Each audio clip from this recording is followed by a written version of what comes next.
During this session, we will be referencing the Title I Part C Program Guide, the Elementary and Secondary Education ESEA as amended by Every Student Succeeds Act, and the MEP Policy Guidance.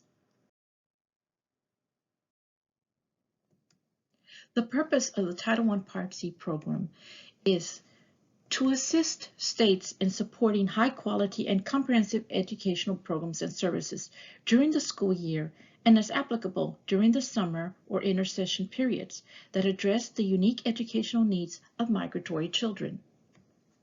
To ensure that migratory children who move among states are not penalized in any manner by disparities among the states in curriculum, graduation requirements, and challenging state academic standards. To ensure that migratory children receive full and appropriate opportunities to meet the same challenging state academic standards that all children are expected to meet. To design programs to help migratory children overcome educational disruption, cultural and language barriers, social isolation, various health-related problems, and other factors that inhibit the ability of such children to succeed in school. And to ensure that migratory children benefit from state and local systemic reforms. The general purpose of the MEP is to ensure that migratory children fully benefit from the same free public education provided to non-migratory children. Allocations of funds. Allocations to individual LEAs are determined based on statutory formulas. According to ESSA Section 1304(b)(5), in determining the amount of any subgrants, the state education agencies will award the local operating or local education agencies. The SEAs must take into account the number of migratory children, the needs of migratory children who have priority for service, and the availability of funds from federal, state, and local programs. Entitlement amounts for the current school year for these and other grants are available on the Grants Administration Division page. Entitlements can be found in the ESSA Consolidated Application Entitlement section of the webpage. In determining allocations, SEAs must consider the needs of migratory children based on its statewide comprehensive needs assessment. However, SEAs are not required to take into account all of the identified needs of migratory children in the subgrant process and may choose to fund a project that proposes to address additional needs of migratory children, needs that are not identified in the statewide CNA, but which were identified in a particular project if services are not available from other funding sources. For details on the comprehensive needs assessment as it relates to the elements of the continuous improvement cycle, please refer to the statewide delivery plan under Section 1, Program Overview of the Program Guide.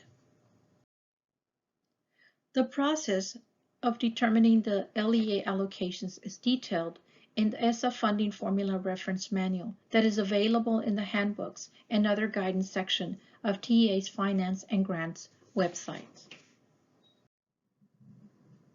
In order to address the needs of the migratory children in the state, either directly or indirectly, the Texas MEP uses funding to support the following projects. Now, these are projects that either support an identified need or address a statutory requirement. The Title I Part C Migrant Grant, which is for all eligible LEAs. The Title I Part C Basic Services Grant for all ESCs. We also have other subgrantees. Through Education Service Center Region 1, we've got the MEP online course and hotline initiative. Through ESC 16, we've got the statewide Title I Part A Parent and Family Engagement Initiative. Through ESC 20, we've got the MEP Capacity Building Initiative, which includes Parent Family Engagement Initiative, the Migrant Resource Portal, the State Parent Advisory Council, the AIMS Guidebook, which is assisting interstate and intrastate mobile students, and it is a guidebook that is being created to ensure the continuity as the students move within and out of state. And we have the AIMS pilot districts, which are the districts that have supported us and assisted us with the creation of the guidebook. Also through ESE 20, we've got the MEP Curriculum Initiative, which includes Project SMART, which is the Texas Mathematics Summer Program, A Bright Beginning, which is the Migrant Early Literacy Program, the MEP Interstate Coursework or PASS Center, which is a Portable Assisted Study Sequence Center. Through FAR San Juan Alamo ISD, we've got the Texas Migrant Interstate Program. And we also have two vendors, Catapult, which assists us with our system database. The New Generation System is the state database. The Migrant Student Information Exchange, the M6, is a national database. And Meta, which assists us with a comprehensive needs assessment, the service delivery plan, and the program evaluation. Determining eligibility for the MEP. Who are the recipients of Title I Part C services? The first step needed before we begin the process of serving children with Title I Part C funds is determining who is eligible for the program. We begin by identifying who may be a migratory child. Then a determination of eligibility for the migrant education program must be made. But who makes those determinations? The agency carries out its IDNR responsibilities by subgranting each of the 20 regional ESEs to train and provide technical assistance to LEAs with migrant projects regarding IDNR requirements, policies, and practices. Locally designated recruiters and designated state education agency reviewers must complete the annual IDNR training as provided by the state. The necessary guidance is provided through the Texas Manual for Identification and Recruitment of Migrant Children. In addition, TA provides a course on IDNR for recruiters and reviewers. Before setting out to perform the task of eligibility determinations, the designated staff, recruiters, and reviewers must take this course and demonstrate mastery of the material. As previously mentioned, eligibility is the first step needed to begin the process of serving migratory children. Once a child is identified as possibly migratory, then a determination of eligibility for the migrant education program must be made. Making this determination requires the usual steps in any type of investigation, determining the who, when, why, and what. First of all, who is a migratory child? To make this determination, the recruiters and reviewers must ask the following. Who? Is the child under the age of 22? In the migrant program, we can identify children ages birth through 21. Is the child lacking a U.S.-issued high school diploma or certificate of high school equivalency? Once a migrant child has graduated or obtained a certificate of high school equivalency, they do not qualify for the program. Is the child or does the child have a parent, guardian, or spouse who is a migratory agricultural worker or migratory fisher? The purpose of the MEP is to serve the children of migratory workers. When? Did the child move on his or her own as a migratory agricultural worker or migratory fisher, or move to accompany or to join a parent, spouse, or guardian who is a migratory agricultural worker or migratory fisher within the preceding 36 months? The child or children have 36 months of eligibility from the last qualifying move. The why. Did the family move due to economic necessity? This is a key question for the program. The what. What is the qualifying seasonal employment or temporary employment in agriculture or fishing? Again, the MEP purpose is to serve the children of agricultural migrant workers. So, in a nutshell, migratory students are children ages birth through 21 who are entitled to a free public education through grade 12 in the state and who have not graduated from high school or obtained a high school equivalency certificate.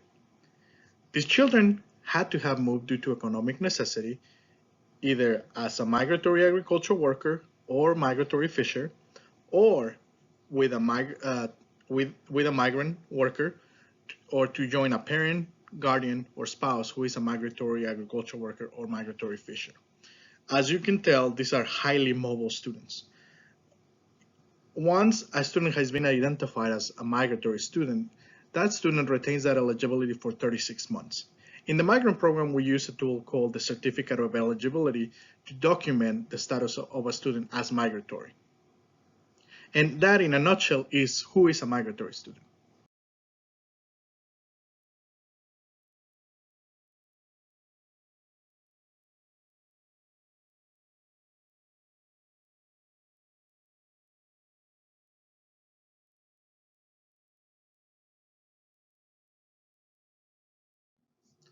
As you can see, here in Texas, we have seen a decrease in the number of identified migratory students in the state for the past few years.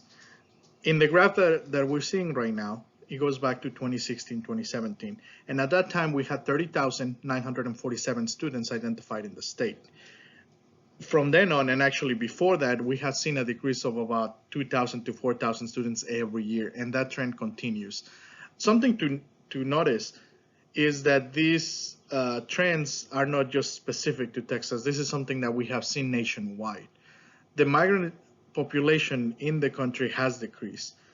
We have seen an increase of single males engaging in agricultural work and engaging in these migratory patterns, and not necessarily moving with their families. So that will cause a decrease in the number of migratory students. Another thing is we are also having a reliance on H2 and H1 visas for this type of work. Again, if these workers do not come with their families, we cannot serve their students unless the worker is under the age of 21 and they have not graduated from high school. So those are some of the challenges that we have. Again, these are trends that have been happening for years now and that reflect throughout the country. So that being said, here in Texas, and I know countrywide, but here in Texas, we continue to emphasize in the need to identify the students, because we know that before we can serve them, we have to know who the students are. So we are working very hard with the ESCs and with the LEAs, and we do try to provide new tools and resources that facilitate the recruitment and, well, first the identification and the recruitment of migratory students into the program. Now we would like to highlight the areas where the largest concentration of migratory families can be found in the state. 55% of the Texas migratory student population reside on ESC 1, which is in the Rio Grande Valley. Again, this is where most of our families are, and this is the big sending area. But additionally, we also have large concentration of migratory families in Region 4, which is in Houston, Region 20, San Antonio, Region 16, Amarillo, Region 17, Lubbock, and Region 19, El Paso. As you know, Texas is a big sending state, and we will be talking about that more in the next slide. As I mentioned in the previous slide, Texas is a big sending state. That means that we send families to work in other states more than what we receive from other states. Throughout the years, Texas families really move all over the place. We do have even families that move to Alaska to engage in migratory work. That being said, the majority of our families tend to stick to the Midwestern states. That's where the traveling patterns usually follow. As an example that we can give you is for the past year, and this is the 1920 school year. This is the number of migratory children who were identified in other states coming from Texas. For the state of Michigan, we had 2,269 students. For Minnesota, we had 2,623 students. North Dakota, and this is a new one, we had 805 students. Illinois, 610, and Indiana, 701. As you can see, most of these states are in the Midwest. And one of the reasons is that these are big agricultural states. Another example is California, and we actually have a large number as well. I believe it's about 605 students that were identified from Texas and California. But California also employs a lot of families within the state of California to work in their agricultural fields. Again, Texas also has agricultural fields, and as many of you will know, especially in the rural areas, we do have families that move within the state. But by far, the largest number of migratory students are identified because they travel with their families out of the state of Texas. Another graph that we would like to share with you is this one will tell you the number of eligible migratory students identified in Texas in the blue bar, and the orange bar will tell you the number of identified migrant students who are served by the MEP. As you can see, we actually have decreased that gap between eligible students and served students, and that is something that we're very proud. We know that you guys at the ESC and at the LEA level work very hard to serve our students. One thing is identifying them, but the other thing is serving them. So as you can see, throughout the years, we actually have decreased that gap significantly. And that is all due to the hard work of all the migrant education programs at every level in the state. So we do want to thank you for that, because this graph reflects the hard work that you guys are putting in serving our students. Program description. The Title I Part C program is a federal program. Title I Part C, as amended, authorizes grants to the states to establish or improve directly or through local agencies programs of education for migratory children. The Code of Federal Regulation provides applicable regulations related to the migrant education program. The non-regulatory guidance, or MEP policy guidance, provides guidance to states and local operating agencies or local education agencies in the use of funds and implementation of supplemental educational and support services to assist migratory children. General program requirements can be found in the Title I Part C Program Guide, Program Description. In addition, all migrant education program grant recipients must operate and implement the program in accordance with all the provisions and assurances of Title I Part C. Some of the key program requirements include: the LEA is responsible for incorporating all MEP activities, services, plans, and guidelines into a migrant-specific section of the District Improvement Plan, DIP, and updating it on a yearly basis. MEP activities shall address the identified and unique educational needs of migratory children that result from their migratory lifestyle, and to permit these children to participate effectively in school, and to address the unique educational needs of migratory children that are not addressed by services available from other federal or non-federal programs. In providing services with Title I Part C, LEA shall give priority to serving Priority for Service PFS migratory children with MEP funds before using migrant funds to address the needs of other migratory children. Priority for Service will be addressed later in this session. The identification and recruitment of all eligible migratory children and youth residing in the LEA must be conducted on a yearly basis.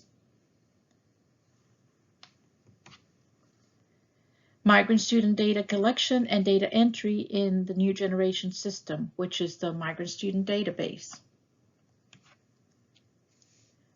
Provide for advocacy and outreach activities for migratory children and their families, including coordination to inform such children and their families of other education, health, nutrition, and social services.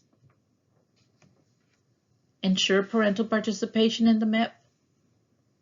The MEP-funded LEA will establish an LEA-wide or district-wide Migrant Parent Advisory Council, or PAC.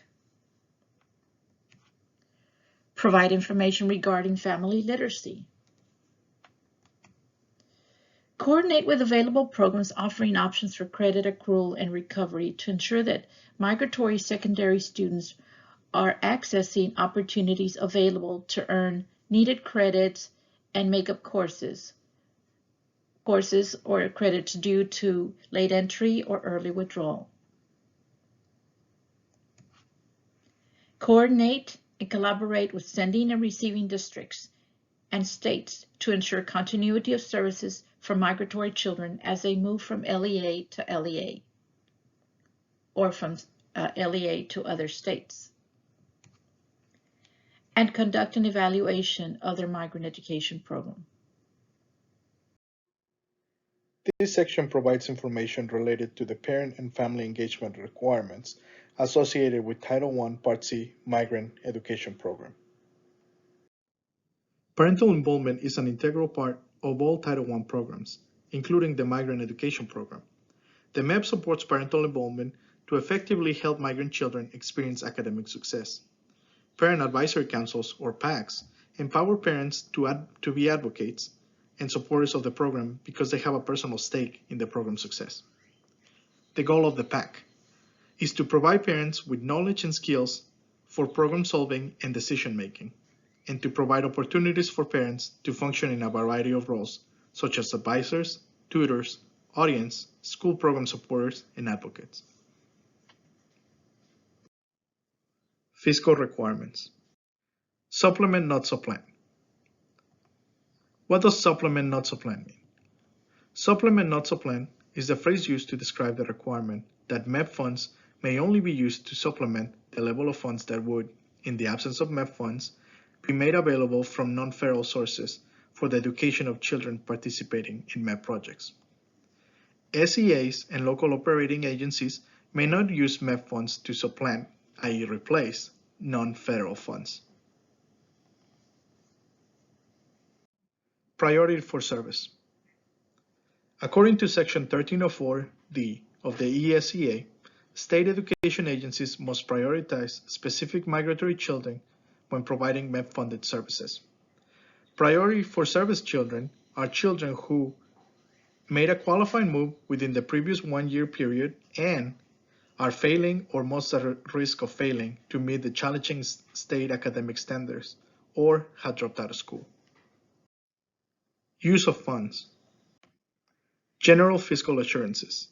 Section 5 of the program guide provides details from the program-specific provisions and assurances. One key general assurance for the use of funds is that funds are used by a local school district or other operating agency only in accordance with the project application. In general, funds available under the MEP may only be used to identify eligible migratory children and their needs, and provide educational and support services, including but not limited to preschool services, professional development, advocacy and outreach, parental involvement activities, and the acquisition of equipment that address the identified needs of the eligible children. Section 5, Use of Funds, also provides program-specific assurances related to comparability of services, school-wide programs, priority for service, assurances related to coordination. Other ESA requirements, use of funds. Are there other available resources? Does the activity of service supplement and not supplant non-federal funds? According to ESA, Section 1304 C2 requires that MEP programs and projects be carried out in a manner consistent with the objectives of ESEA, Section 1118B. Is the need already addressed by services available from other programs? In general, ESA Section 1306B2 requires that MEP funds be used to address the needs of migratory children not addressed by services available from other federal and not federal programs. According to Guidance A1, what is a need? It refers to the gap between a present state, what is, and a desired state, what should be. The need is neither the present nor the future, is the gap in between them. Carryover of funds. Carryover Funds. As per ESSA Title I Part C, MEP funds remaining at the end of the grant period are made available to grant recipients through a carryover process. This allows grants recipients to use unobligated balances from the prior fiscal year in the current grant year. For a specific section on carryover of Title I Part C funds, please see Section 6 of the Program Guide. Private School Equitable Services. Key points related to private school equitable services in Title I Part C. An LEA receiving assistance under Title I Part C must provide eligible private non-profit school children and their teachers and other educational personnel with equitable services and other benefits under this program. Before the LEA makes a decision that affects the opportunity of eligible private non-profit school children, teachers, or other educational personnel to participate, the LEA must engage in timely and meaningful consultation with private school officials and maintain written documentation of such efforts. Please note that the educational services and other benefits, including materials and equipment, shall be secular, neutral, and non-ideological. Educational services and other benefits for eligible private school children should be equitable in comparison to services and other benefits for public school children participating under the Title I Part C Migrant Education Program, and shall be provided in a timely manner. The LEA may provide services directly or through a third-party contract with public and private agencies, organizations, and institutions. See Program Guide Section 7 for additional details and guidance.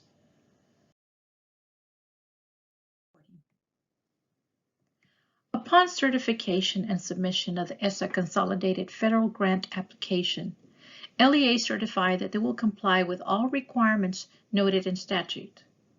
An ESSA Consolidated Compliance Report is completed by LEAs annually to document that LEAs complied with the program-specific provisions and assurances in the preceding application year. LEAs are responsible for indicating the sources of documentation used to establish compliance. The documentation is to remain on file at the LEA level. That is where the random validation items are selected from. The Federal Fiscal Monitoring Division is responsible for monitoring the expenditures of federal grant subrecipients to ensure federal funds are used for authorized purposes in compliance with federal statutes, regulations, and the terms and conditions of federal awards. The Title I Part C is included in the Federal Program Compliance Division monitoring of the program requirements through random validations and compliance reporting. Resources. Some resources referenced in the Title I Part C Program Guide include Every Student Succeeds Act, Office of Migrant Education or OME, Migrant Education in Texas, Service Delivery Plan, MEP Policy Guidance, Program Guidelines, ESSA Consolidated Grant Application, ESSA Funding Formulas Reference Manual.